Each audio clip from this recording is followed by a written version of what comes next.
So cherry tomatoes are a good choice for this recipe. So if you have them in your garden, that would be great. So we're going to use cherry tomatoes today for this recipe. But the kicker, and I mean the kicker, for this recipe is right here. And this is hot red pepper paste, see? And that's where the name Puttanesca comes from, meaning kind of, you know, ladies of the night thing.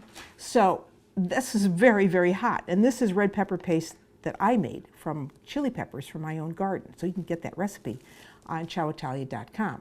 Then we need some anchovy paste in this. We need some tomato paste.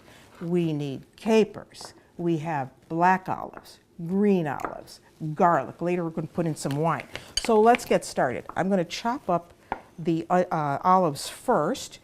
So whatever you can find, Cerignola, Niçoise, if you don't want to use Cerignola, you can use black Sicilian olives, and they are slippery. So just give them a rough chop. This is one of my favorite sauces for pasta. And we're just going to put this over spaghetti. I'm going to just give them a really rough chop. Keep some texture here. Okay, that's good enough. So I'm going to put them back in the bowl. And did I tell you we have capers with this as well? It's going to give a little kind of bitter taste. So we have the two olives, the green and the black. Then we're going to need some garlic, of course. So a couple cloves of garlic. Smash it down. And when I eat this dish, I have a big glass of something. Well, I have red wine with it because there's red wine in the dish. But if you really, don't like hot, you better have something dairy next to you because that's going to take away the hotness. But you can make this as hot or as mild as you want it to be. So there is the garlic. So we're going to put that in there. And we also have some flat leaf Italian parsley here. And now the tomatoes. So for the cherry tomatoes, you just want to cut them in half. See? And I'm always telling you, you need to get a knife like this. I like to use it for certain kinds of soft breads too. Also for angel food cake, for sponge cakes, it's good. And if we were in the Naples area, of course, these cherry tomatoes would be just as sweet as sugar. So you want to use really, really ripe cherry tomatoes. And these are just going to cook down in the pan. It's a very quick sauce. We're going to be able to make this in about, once you have everything ready, about 10 to 15 minutes. So there are our cherry tomatoes. And now we want to get some olive oil going in a saute pan. In a saute pan that's large enough to also hold the pasta when it's cooked. Got to wash my hands. All right, we've got a couple tablespoons of extra virgin olive oil in this pan. I'm going to add my garlic. Get that going, but don't want to burn it. And with it, a tablespoon or so of tomato paste goes in. Smells really great. Tomato and anchovy go together beautifully, so there is, you can put in as much or as little as you want. I like anchovy. If I can get it out of the tube, that would be nice. Okay, that's good. Starting to smell fragrant. And then we need to add the Puttanesca part of this. Woo! That is hot, folks. That goes in. Mush that around, lower the heat a little bit. Now we're going to add our tomatoes.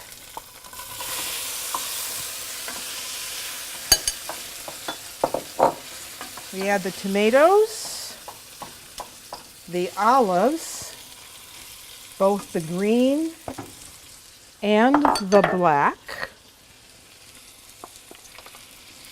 And you see how this is starting to look really, really pretty.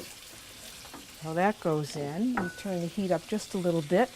Now I'm going to stop and give that a little bit of salt, and pepper. This is my favorite Friday night supper, spaghetti alla Puttanesca. Pepper goes in. We want to add those capers. They go in. Cook everything down a little bit. I'm going to cover this so that those tomatoes really smush down. We need to add parsley, Italian flat leaf.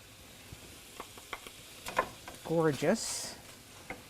We need the zest of a lemon. I need my zester. So some lemon zest goes in. And that's just going to give another layer of flavor. I love lemon. I always say there's two things you should have in your refrigerator at all times. Lemons and a wedge of Parmigiano Reggiano. Because you can work magic with both of those things. Okay, there is the zest. I want to really mix that around well. Now these tomatoes have to collapse a bit. So I'm going to raise the heat now to high. I got everything in, yes, except for the vino. And we want to put some red wine in here. So I would say a good half cup.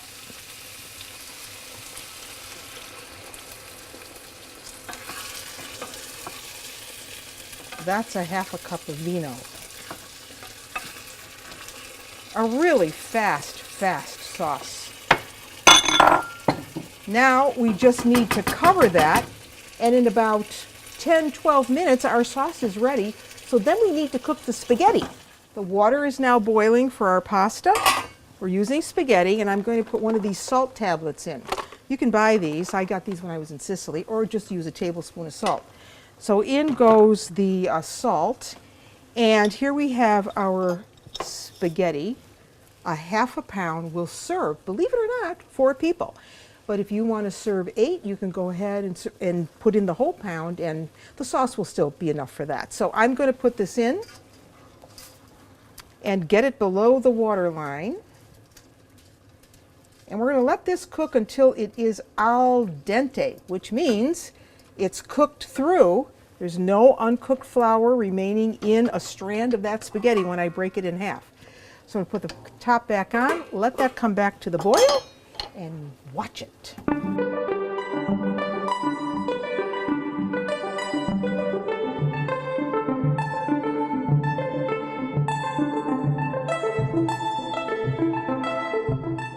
Pasta is now cooked. I'm going to take about 1/4 cup of that water, because that's starch, and put it right there in my sauce. Just mix that around with the sauce. You see how the sauce has now thickened, and it's all ready to receive the pasta. So this is the way that you should enter pasta onto your sauce. You take it directly from the pot, see? And put it right in there, right in with the sauce. It's really, really is my favorite Friday night supper. Okay, that was a half a pound of pasta. See if I got every little strand. There's the last one. So I'm going to turn that off now. And now I'm going to give this a quick stir with all these beautiful flavors in this sauce. The olives, the garlic, the anchovy. Oh my goodness, the wine, the capers, the red pepper. I don't know. It looks like a hot dish to me. It's ready. And it's going right in here.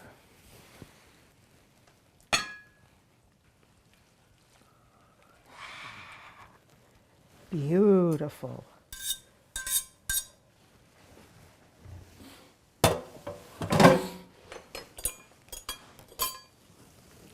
smooth that out a little bit. I really wish you were here. And here's a little pecorino romano over the top, carrying out that Southern Italian tradition. Wow.